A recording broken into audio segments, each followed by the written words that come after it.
Salut à toi, bienvenue dans cette vidéo. Aujourd'hui, on va parler de Tyler Rake Extraction. Putain, je reçois des messages en même temps, merde. Tyler Rake Extraction, ou je crois comment il s'appelle, c'est ça?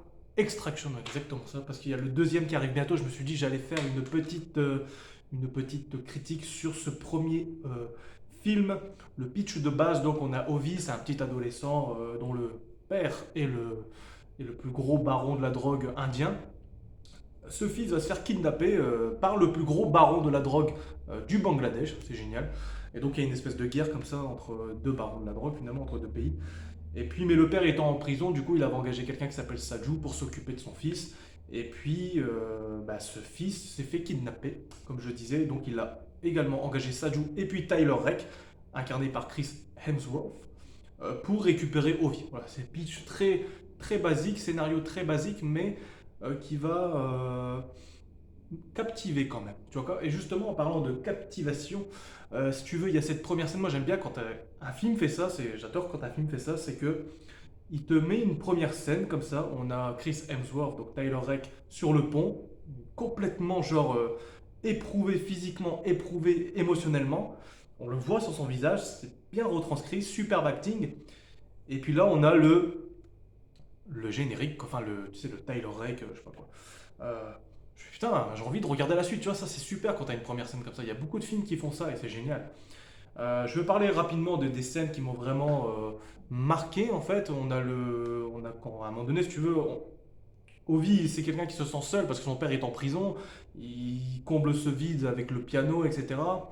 Et puis aussi avec ses amis. Et à un moment donné, il va en boîte et puis ben, la police corrompue qui tient, si tu veux, avec le baron de la drogue du Bangladesh, et ben, va tuer carrément une balle dans la tête son ami et puis kidnapper Ovi. Ça m'a vraiment. Je m'attendais pas à ça parce que la tête du gars qui jouait le policier corrompu avait plutôt une bonne tête. Je m'attendais pas à ça.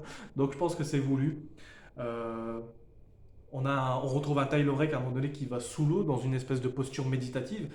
Et je pense, à ce moment-là du film, on ne sait pas trop pourquoi, mais on sent qu'il est un peu torturé, qu'il combat ses démons, qu'il a une espèce de culpabilité peut-être. Et puis aussi, je sais pas, bah, si tu as déjà été sous l'eau, mais sous l'eau c'est une excellente méthode. Tu peux pas être déprimé sous l'eau parce que tu es en situation de survie, parce que tu es concentré sur respirer à nouveau. Donc le fait qu'il incarne cette position méditative sous l'eau témoigne vraiment d'un Tyler qui a juste envie d'échapper à son esprit qui il va combler ce vide avec la boisson, on le voit, avec les médicaments. Et on sent qu'il est prêt à mourir et qu'il a envie de mourir. Après, c'est aussi peut-être cette deuxième symbolique à travers le fait qu'il soit sous l'eau comme ça, c'est qu'il a envie de mourir aussi. Et c'est pour ça qu'il accepte cette mission de cet enfant, de sauver cet enfant, Ovi, c'est qu'il est prêt à mourir en fait, tout simplement. Donc on a une espèce de profondeur déjà dans le personnage, au bout de 10 minutes déjà. Je me dis, ok, on a un mec badass incarné par Chris Hemsworth, comme ça, un soldat, on est tous attirés par ça. Mais en même temps, on a une certaine profondeur, ok, on va voir ce que ça donne. Et puis, bon, évidemment, on a cette première fusillade qui, moi, personnellement, m'a vraiment marqué parce que on a vraiment cette vibe John Wick, tu vois. On a tous vu quasiment les films John Wick, et ce qui nous marque dans les films John Wick, c'était cette espèce de chorégraphie entre les armes et puis le combat corps à corps. Et c'est vraiment ce que j'ai ressorti. Et puis aussi, on a des techniques de combat qui sont réalistes. À un moment donné, il met un low kick, un coup de pied au niveau des jambes, tu sais, et le gars, il se fait savater. Et ça existe, c'est possible de faire ça. Je t'invite à regarder le dernier combat de Joel Romero, par exemple, où il réussit à faire ça. Exactement la même chose. C'est super cool. On a des scènes de mort de ses ennemis qui rappellent vraiment John Wick. À un moment donné, il tape dans une table, et puis tu as la table qui arrive comme ça, qui va limite couper la tête. Tu vois quoi? C'est brutal de ouf. Où il utilise des instruments pour tuer des gens, comme par exemple la table, comme je viens de parler. Et puis aussi, on a une espèce de râteau au sol. Il fait une espèce de roulade, et puis il va défoncer le gars sur le. Je pense qu'il y a une énorme inspiration des films John Wick, et c'est très très bien, honnêtement. Ensuite, bon, on a évidemment, j'en reparle après, on a cette réalisation folle au niveau du plan séquence qui dure, c'est un faux plan séquence, je ne sais pas, mais ça dure très longtemps, hein, honnêtement. Et j'en parlerai après, mais ça te donne vraiment une immersion. Ceux qui adorent les films de soldats, qui adorent les trucs de forces spéciales et tout ça, mais enfin, c'est parfait, quoi. Tu as trop envie. Tu as vraiment la sensation d'être avec eux, de faire partie de la mission, d'être aussi toi-même un soldat. Donc, je trouvais ce plan séquence formidable. À un moment donné, parce qu'il a une espèce d'opératrice, si tu veux, au téléphone en même temps. Je trouvais ça super réaliste qu'à un moment donné, il dit à gauche, t'as raté, il fallait tourner à gauche parce qu'elle lui dit en temps réel où est-ce qu'il faut aller. Et il a raté, tu vois, ça prouve aussi que c'est un soldat. Il y a de l'humanité, il y a du. Comment dire? Il fait des erreurs ou quoi. il est parfait, il est badass dans sa technique de combat, dans le corps à corps et puis technique d'armes, mais il est aussi émotionnel, j'y reviendrai après, mais il est aussi, simplement, il a fait une erreur, parce que sous la tension, etc., il n'a pas pu tourner à gauche à ce moment-là, je trouvais ça hyper réaliste, t'as vraiment l'impression d'être dans l'action avec lui, je trouvais ça trop, trop bien, quoi. On a évidemment le combat entre Saju, euh, un combat au couteau entre Saju et puis Tyler Ray que j'ai trouvé encore une fois super bien parce qu'il se termine par un combo de Tyler Ray qui se termine en front kick, tu sais, front kick c'est le coup de pied avant comme ça. Chris Hemsworth a vraiment une bonne technique, hein. Et c'est juste trop trop bien, quoi. C'est hyper badass, c'est hyper réaliste, on est vraiment avec eux. Et j'aimerais parler rapidement de Saju parce qu'au début, il est présenté comme un méchant finalement. Finalement, c'est un gentil parce qu'il veut sauver tout simplement Ovi. Il a une bonne backstory aussi. On voit qu'il est là parce qu'il n'a pas le choix, parce qu'il a eu des menaces, etc. Sinon, sa famille allait se faire tuer. Et il est très badass lui aussi, hein. Persos secondaires sont vraiment très bien. Et lui en particulier, il a une scène à la fin hyper badass où tu sais, il est au sol comme ça, il se débat comme ça au sol. Il tire pas parce qu'il y a plein de policiers devant lui, tu vois, il se débat comme ça au sol. Et à un moment donné, il utilise quelqu'un comme bouclier, puis il va les poignarder, puis seulement après il se fait tuer. Je l'ai trouvé hyper badass. Il a aussi un visage très très expressif, j'adore personnellement.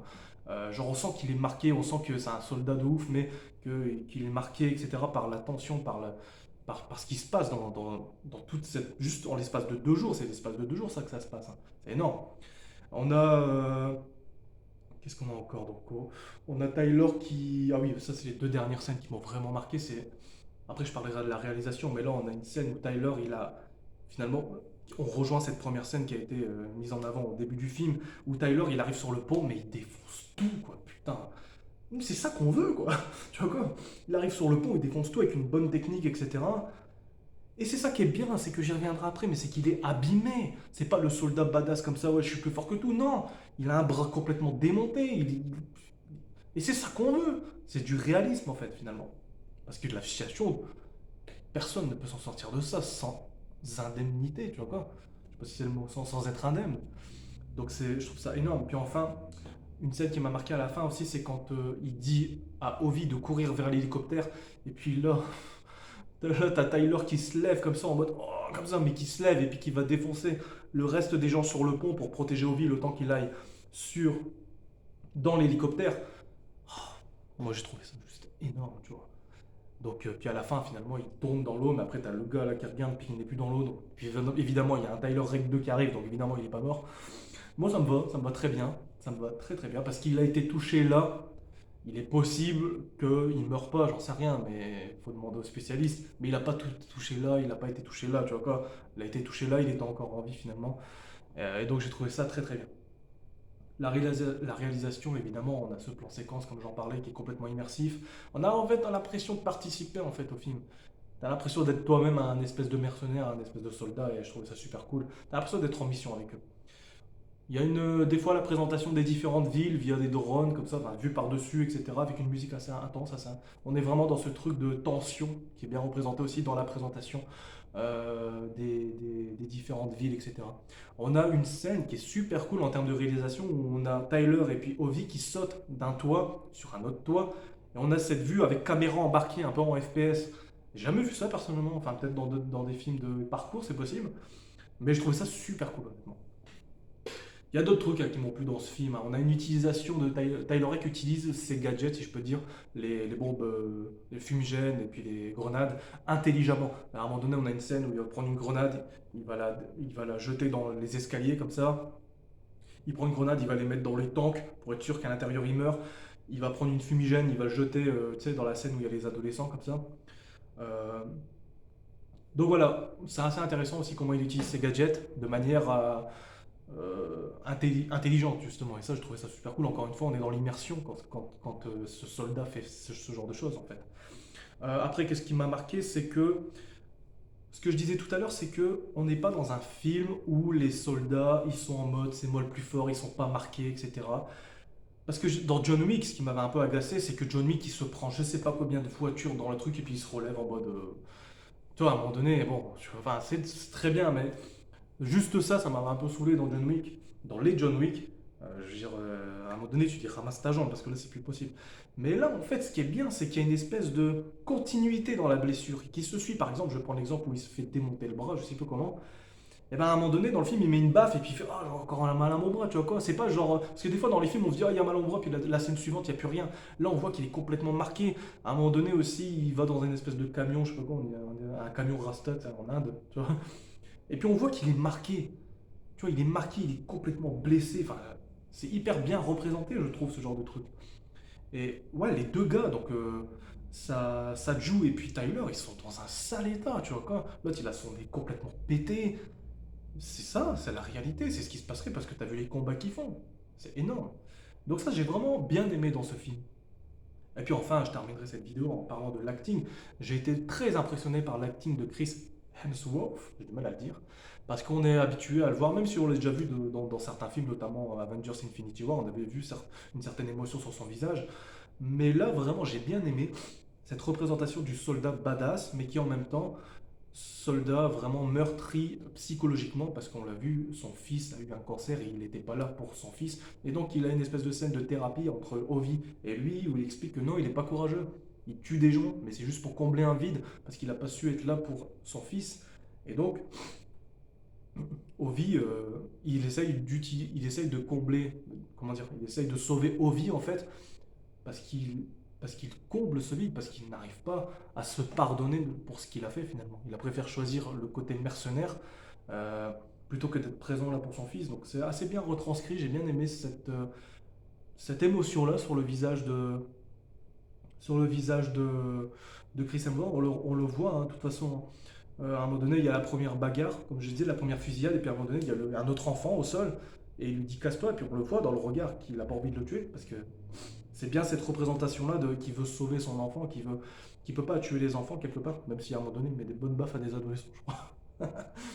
Et puis voilà, il le laisse partir, et puis à un moment donné, tu as son opératrice, parce qu'ils n'ont pas reçu l'argent, tu sais, parce que c'est des mercenaires, ils reçoivent l'argent, ils continuent la mission, ils ne reçoivent pas l'argent, ils arrêtent la mission, qui lui dit, bon, tu dois laisser Ovi parce qu'on n'a pas reçu l'argent. Et à un moment donné, on voit dans son regard que non, il ne va pas l'abandonner, tu vois. Je trouvais ça intéressant, ce côté, on a un badass qui est vraiment techniquement parfait, mais qui n'est pas surhumain. C'est ça que je vais retenir de ce film Tyler Rake, et j'ai vraiment hâte de voir le deuxième, parce que bah, au niveau de l'action, au niveau même du scénario qui est basique mais qui est très très bien, bah, j'ai trouvé ça excellent quoi, tu vois. Dis-moi ce que t'en penses toi sous les commentaires, hein, n'hésite pas à me dire pour continuer la conversation des scènes qui t'ont marqué, peut-être que j'ai oublié de parler ici, mais je suis sûr qu'il y en a que j'ai oublié par exemple et que tu pourras me dire ce que tu as pensé du plan séquence, ce que tu as pensé de l'acting de Chris Hemsworth, et puis voilà, le gamin joue très bien aussi, voilà, je trouvais ça super cool qui se rapproche petit à petit. Euh, Moi j'ai trouvé ça excellent, honnêtement, c'est parfait. Voilà, je te dis à très très vite pour Tyler Rake 2, du coup, c'est le 16 juin, je crois, qu'il sort. Et puis d'ici là, n'hésite pas à t'abonner pour recevoir les prochaines vidéos et puis à mettre un commentaire pour continuer la conversation. Je te dis salut.